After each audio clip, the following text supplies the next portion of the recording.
మొదటిగా ఒక 20 రోజుల క్రితం అనుకుంటా డాడీ వచ్చి ప్రతి సంవత్సరం మనం 31st నైట్ సాక్ష్యాలు చెప్తూ ఉంటారు కదా మందిరంలో. ఈ సంవత్సరం నువ్వు చెప్పాలన్నప్పుడు నేను చెప్పనని చెప్తూ వచ్చాను. కానీ దేవుడు సాయం చేస్తాడు, టైం ఉంది కదా ప్రార్థన చేసుకో అని చెప్పారు. కాబట్టి ప్రార్థన చేసుకోగా ఈ దినం దేవుడు ఈ యొక్క సాక్ష్యాన్ని పంచుకోవడానికి నాకు ఇచ్చిన అవకాశాన్ని బట్టి స్తోత్రములు.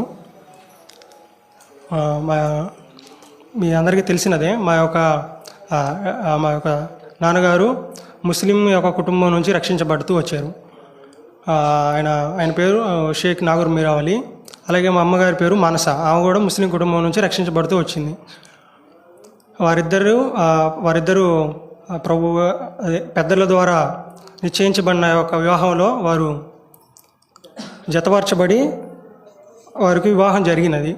వారిద్దరు కలిసి దేవునికి ప్రార్థిస్తూ వచ్చారు. ప్రభువా, మొట్టమొదటిగా మాకు ఒక కుమారుని దయచేయండి, అతన్ని మీ యొక్క సేవకుకి అప్పగిస్తాము అని వారు ప్రార్థిస్తూ వచ్చారంట. ఆ తర్వాత అప్పుడు దేవుడు నేను పుట్టడం జరిగింది. నాకు స్టీఫెన్ పాల్ అని పేరు పెడుతూ వచ్చారు.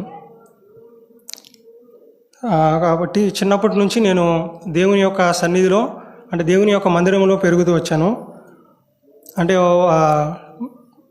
ఒక 3 సంవత్సరంలో, నేను పుట్టిన తర్వాత ఒక 3 సంవత్సరంలో వెనుకొండలో అసిస్టెంట్ పాస్టర్గా డాడీ చేస్తూ వచ్చారు.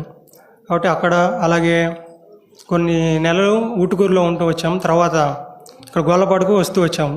కాబట్టి చిన్నప్పటి నుంచి ఆ యొక్క దేవుని యొక్క కుటుంబంలో, అంటే సేవకుని కుటుంబంలో పెరుగుతూ వచ్చాను. అంటే దేవుని యొక్క భయభక్తులు నన్ను చిన్నప్పటి నుంచి పెంచుతూ వచ్చారు. అయినా కానీ చిన్నప్పుడు నేను ఎంతో అల్లరి చిల్లరగా ఆటలాడుతూ పాడుతూ ఉండేవాడిని. అంటే ఎంతో గొడవ చేస్తూ, అలాగే తల్లిదండ్రుల మాట వినకుండా ఉండేటువంటి వాడిని. అయినాను నన్ను దేవుని యొక్క భయభక్తులు పెంచుతూ వచ్చారు. స్కూల్లో నేను ఫస్ట్ ఎల్కేజీ నుంచి 5th క్లాస్ దాకా ఒక SSVN కాలేజ్ స్కూల్లో చదువుతూ వచ్చాను. ఆ యొక్క స్కూల్లో సార్ ఉంటాడు కదా, ఆ సారు ఒకరోజు డాడీతో మాట్లాడి చెప్తూ వచ్చారంట, మీరు పాస్టర్ గారు, మీరేమో పలకరిస్తేనే మాట్లాడతారు, కానీ మీ అబ్బాయి ఏమో స్కూల్లో ఆ పిల్లలందరినీ కొడుతూ తిడుతూ అల్లరి చేస్తూ ఉంటాడు, అసలు మీకు మీ అబ్బాయికి అసలు పోలికే లేదు అని చెప్తూ వచ్చారు. అటువంటి అల్లరి చిల్లరగా గొడవ చేస్తూ ఉండేటంటు వాడిని చిన్నప్పుడు. దేవుని యొక్క కృప వలన, అలాగే 6th క్లాస్ నుండి 10th క్లాస్ దాకా నేను జెడ్పిహెచ్ఎస్ హై స్కూల్లో చదువుతూ వచ్చాను. ఆ యొక్క ముప్పాల హై స్కూల్లో చదువుతూ వచ్చాను. ఆ యొక్క 9th క్లాస్ అయిపోయిన తర్వాత సమ్మర్ హాలిడేస్ ఏదో ఒక సాక్ష్య పుస్తకం చదువుతూ ఉంటాను. ఆ రోజు 28వ తారీఖు 5వ నెల, అంటే మే నెల 2021, ఆ దినమందు నేను సాక్ష్య పుస్తకం, అంటే బెన్సన్ ఎడ్హాసెన్ అనే ఒక సాక్ష్య పుస్తకాన్ని నేను చదువుతూ వచ్చాను. ఆ యొక్క, అంటే ఒక దైవ సేవకుని యొక్క సాక్ష్య పుస్తకం. ఆ యొక్క సాక్ష్య పుస్తకాన్ని చదువుతూ ఉండగా దేవుడు నాతో మాట్లాడుతూ వచ్చారు. ఆ యొక్క సాక్ష్య పుస్తకంలో ఆయన ఏంటంటే, ఆయన అంటే ఆఫ్రికా దేశానికి సంబంధించినటువంటి వ్యక్తి. ఆయన నిగ్రో వాళ్ళు నల్లగా ఉంటారు కదా, ఆ దేశానికి సంబంధించినటువంటి వ్యక్తి. ఆయన వారి తల్లిదండ్రులు విగ్రహారాధికులు. చిన్నప్పటి నుంచి ఆయనకి ఎటువంటి దేవుని గురించి తెలియదు, ఎటువంటి వాళ్ళ తల్లిదండ్రులు ఏం చెప్పినటువంటి వారు కాదు ఆయనకి దేవుని గురించి. కానీ ఆయన అద్భుతంగా తన యొక్క 16వ సంవత్సరం అంది రక్షించబడతాడు. అప్పుడు దేవుడు నాతో మాట్లాడుతూ వచ్చారు. ఏమని మాట్లాడుతాడు, నా హృదయంలో దేవుడు మాట్లాడుతూ వచ్చాడు. ఏమనంటే, ఆ యొక్క అన్య కుటుంబంలో పుట్టి, ఆ యొక్క అంటే దేవుని గురించి అతనికి తమ తల్లిదండ్రులు ఏమీ చెప్పలేదు. అయినా కానీ అతను అటువంటి అన్య కుటుంబంలో పుట్టినటువంటి ఆ వ్యక్తి 16 సంవత్సరాలకి రక్షించబడుతూ వచ్చాడు. నువ్వు చిన్నప్పటి నుంచి దైవ సేవకుని కుటుంబంలోనే ఉంటూ వచ్చావు, అంటే నేను దైవ సేవకుని కుటుంబంలోనే ఎదుగుతూ వచ్చావు, ఎన్నో వాక్యాలు విన్నావు, ఎన్నో కూడికల్లో పాల్గొంటూ వచ్చావు, అయినా కానీ నీకు ఇంకా నువ్వు రక్షణ లేదా అని దేవుడు నాతో నా హృదయంలో మాట్లాడుతూ వచ్చారు. అప్పుడు నాకు 15వ సంవత్సరం జరుగుతూ ఉన్నది. ఇంకొక వారంలో 16వ సంవత్సరం కూడా వస్తుంది, ఇంకా రక్షణ లేదా, మారుమనసు లేదా నీకని దేవుడు నాతో మాట్లాడుతూ వచ్చారు. ఆ యొక్క సమయంలో నేను నా హృదయంలో దేవుడు ప్రార్థించుకోవాలని, మనసుని ప్రార్థన చేసుకోవాలనే కోరికనే మనసుని దయచేశాడు. అప్పుడు నేను ఏం చేశానంటే ఆ చదువుతున్న పుస్తకాన్ని పక్కన పెట్టి వచ్చి ఒక మందిరంలో కూర్చొని ప్రార్థించాను. నా యొక్క పాపాల నిమిత్తం నేను ఒప్పుకోలుగా ప్రార్థించాను ఈ యొక్క దేవుని సన్నిధిలో. అప్పుడు నేను ప్రార్థించడం మొదలుపెట్టినప్పుడు నేను చిన్నప్పటి నుంచి చేసిన ప్రతి ఒక్క పాపం దేవుడు నాకు జ్ఞాపకానికి తీసుకొస్తూ వచ్చాడు. నేను ఆయన సన్నిధిలో ప్రతి ఒక్క పాపాన్ని ఒప్పుకొని ఆయన సన్నిధిలో ఆ క్షణమందు నేను ప్రతి ఒక్క పాపాన్ని ఒప్పుకుంటూ వచ్చాను. నీవే నిజమైన దేవుడు అయ్యా దేవా అంటూ ప్రతి ఒక్క పాపాన్ని ఒప్పుకుంటూ వచ్చాను. ఆ తర్వాత నాకు ఆ ప్రార్థన అయిపోయిన తర్వాత నా యొక్క హృదయంలో ఎంతో గొప్ప శాంతిని నేను అనుభవిస్తూ వచ్చాను. అంటే ఒక 100 కేజీలు అటువంటి బండరాయి మన గుండెల మీద ఉంది అప్పుడు దాకా. తర్వాత ఒక క్షణంలో దాన్ని తీసేస్తే ఎటువంటి సంతోషం ఉంటుందో అటువంటి సంతోషాన్ని నేను అనుభవిస్తూ వచ్చాను ఆ క్షణంలో. అప్పటి నుంచి ఆ యొక్క శాంతిని, మనశ్శాంతిని దేవుడు నాకు అనుగ్రహిస్తూ వచ్చాడు. అప్పటి నుంచి ఇంకా నేను రక్షించబడుతూ వచ్చాను. ఆ తర్వాత నుంచి నేను నా హృదయంలో ప్రార్థించాలని, అలాగే బైబిల్ చదువుకోవాలని ఎక్కువగా అనిపిస్తూ ఉండేది. ఆ విధంగా ప్రార్థన చేసుకుంటూ బైబిల్ చదువుకుంటూ కొంతకాలం అదే దేవునితో సన్నిహితంగా ఉండేటువంటి వాడిని. కాలేజీలో, స్కూల్లో కూడా నేను ఎంతో మాదిరికరంగా ఆ యొక్క రక్షించబడినటువంటి తర్వాత ఉంటూ వచ్చాను. దేవుడు కృప చూపిస్తూ వచ్చాడు. అలాగే తల్లిదండ్రులకి లోబడటంలో కూడా అన్ని విషయాల్లో దేవుడు కృప చూపిస్తూ వచ్చాడు. అలాగే నా యొక్క కాలేజీల్లో కూడా దేవుడు నాకు సహాయం చేస్తూ వచ్చాడు. ఈ విధంగా ఉన్నటువంటి సమయంలో ఎన్నో సమయాల్లో కూడా, అంటే రక్షించబడిన నాటి నుండి ఈనాటి వరకు కూడా దేవుడే సహాయం చేస్తూ వచ్చాడు. ఎన్నోసార్లు పడిపోతున్నాను, ఆయన యొక్క కృప అనుగ్రహిస్తూ ఇంతవరకు నడిపిస్తూ వచ్చారు. కాలేజీలో కూడా మా యొక్క స్నేహితులు కూడా ఒక దినమందు వారు సినిమాకి వెళ్తూ ఉన్నారు.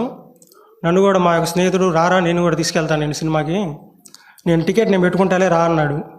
అని నేను రాను, నేను దేవసేవకుని కుమారుని, నేను యేసుప్రభుని నమ్ముకున్నాను, మీ సినిమాకి రాను అని చెప్తే, మీ డాడీ ఏం చూడాలి ఎర్రా వచ్చేసే అన్నాడు.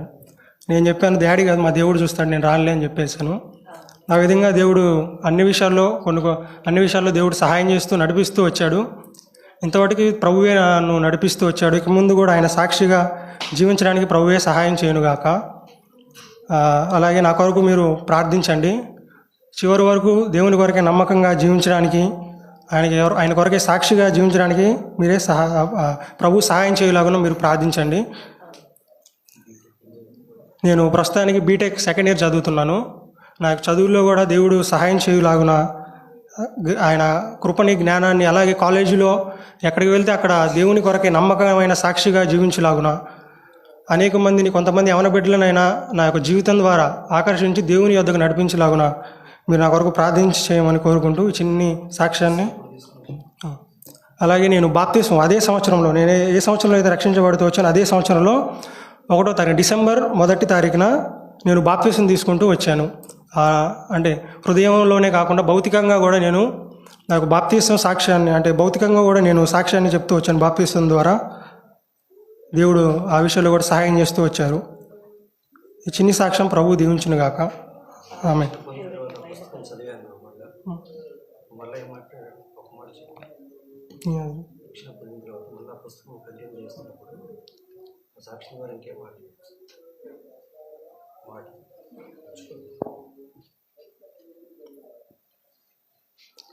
రక్షణ పొందిన తర్వాత ఇంకా ఆ పుస్తకాన్ని ఇంకా చదువుతూనే వచ్చాను. నేను ఆ పుస్తకం ఇంకా అవ్వలేదు కదా, ఇంకా చదువుతూనే వచ్చాను. ఆ పుస్తకం కాదు, తర్వాత ప్రార్థన చేసుకున్న తర్వాత నాకు బైబిల్ చదవాలని దేవుడు కోరికని ఇస్తూ వచ్చాడు. ఆ బైబిల్ చదువుతుండగా ఒక ఫిలిప్పీయులకు 3వ అధ్యాయము 13-14 వచనాల ద్వారా దేవుడు మాట్లాడుతూ వచ్చాడు.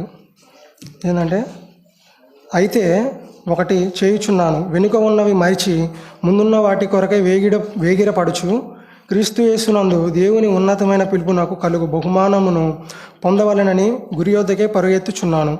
ఈ వాక్యం ద్వారా దేవుడు నాతో ఏమని మాట్లాడుతూ వచ్చాడంటే, ఆ సమయంలో ఒకటి చేయుచున్నాను, వెనుకున్నవి మరిచి ముందున్న వాటి కొరకే వేగిరపడుచున్నాను. అంటే నాకు ఆ సమయంలో దేవుడు ఈ విధంగా మాట్లాడుతూ వచ్చాడు. వెనుకున్నవి మరిచి అంటే నేను అప్పుడే నా యొక్క పాపాలని ఒప్పుకుంటూ ఆయన సన్నిధిలో ఒప్పుకుంటూ వచ్చాను కాబట్టి, వెనుకున్నవి మరిచి అంటే నీ యొక్క పాపాలని నేను మర్చిపోతూ వచ్చాను.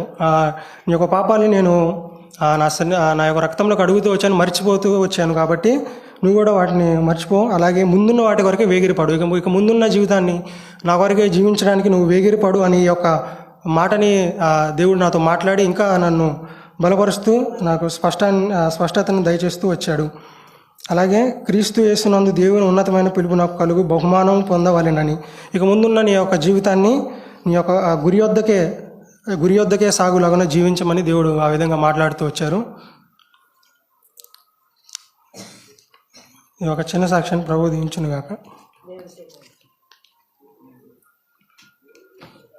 కళ్ళు మూసుకుందాము. ప్రభుకి మహిమ కలుగును గాక. ఈ దినాల్లో మనం చూస్తూ ఉన్నాము, యువత ఎంతోమంది చెడిపోతున్న దినాలు, పడిపోతున్న దినాలు, సేవకుల పిల్లలు కూడా పాడవుతున్న దినాలు ఇవి, భయంకరమైన దినాలు ఇవి.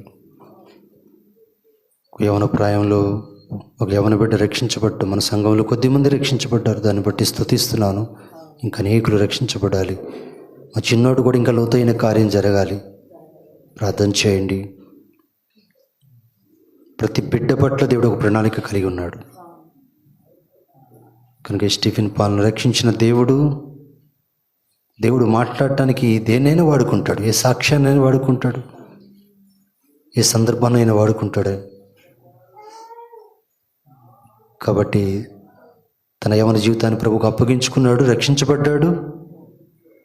అయితే కడ వరకు ప్రభు కొరకు జీవించాలి. ప్రభు సేవకి మేము సమర్పించాము, అయితే ప్రభు తనతో కూడా మాట్లాడాలి. అప్పటి వరకు ప్రభు సాక్షిగా నమ్మకంగా జీవించాలి. శిష్యుడుగా తనతో కూడా ప్రభు మాట్లాడతాడు, మాకు తెలుసు. అలా మాట్లాడిన తర్వాత మాత్రమే పూర్తికాల సేవలు అడుగు పెడతాడు. ప్రభు చిత్తం తన జీవితం నెరవేర్చుకున్నట్టుగా ప్రార్థన చేయండి. ఇంకా ఎవరైనా మారు మనసు అనుభవం లేకపోతే, ఏదో వస్తూ పోతూ ఉంటే ప్రయోజనం ఏమీ లేదు. నీ పాపముల కొరకే నువ్వు పశ్చాత్తాపడాలి. యేసు ప్రభు నీ కొరకే రక్తం గార్చాడు, ప్రాణం పెట్టాడు. సత్యాన్ని గ్రహించాలి. నువ్వు పాస్టర్ గారి కొడుకువైనా, నువ్వు ఎవరు కొడుకువైనా సరే, పాస్టర్ గారిని బట్టి స్టీఫెన్ పాల్ వెళ్ళేవాడు కాదు పరలోకానికి. తను వ్యక్తిగతంగా రక్షణ పొందితేనే. తన తండ్రి సేవకుడు కాబట్టి వెళ్ళాడు పరలోకానికి. తను కూడా వ్యక్తిగతంగా ప్రభుని ఎరగాలి, రక్షణ పొందాలి, పాపం నుండి విడుదల పొందాలి. కడ వరకు ప్రభు కొరకు జీవించాలి. ప్రభు హస్తాలకు అప్పగిస్తే ప్రభువే నడిపిస్తాడు. మీ యవన జీవితాలు ప్రభు చేతిలో పెట్టండి. 32 సంవత్సరాల క్రితం నా 17వ ఏట నా యేసయ్యకి నా హృదయాన్ని ఇచ్చాను, నా జీవితాన్ని కూడా ఇచ్చాను. ఇప్పుడు చెప్పండి, నా జీవితము నష్టపోయానా నేను? దేవుడు నన్ను దీవించాడు, ఆశీర్వాదకరంగా చేశాడు. ఆ దేవుడే మీ జీవితాల్లో కూడా చేయగలడు. ఇంకా ఎవరైనా ప్రభుని యేసుక్రీస్తుని అంగీకరించకపోతే ఈరోజు ఆ క్రీస్తుని మీ హృదయాలు ప్రభువుగా ప్రతిష్ఠించండి. మీ పాపమును కొరకే పశ్చాత్తాపడండి. ప్రభు మిమ్మల్ని క్షమిస్తాడు, మీ పాపం నుండి విడిపిస్తాడు, నూతన సృష్టిగా చేస్తాడు, తన చిత్తాన్ని నెరవేరుస్తాడు.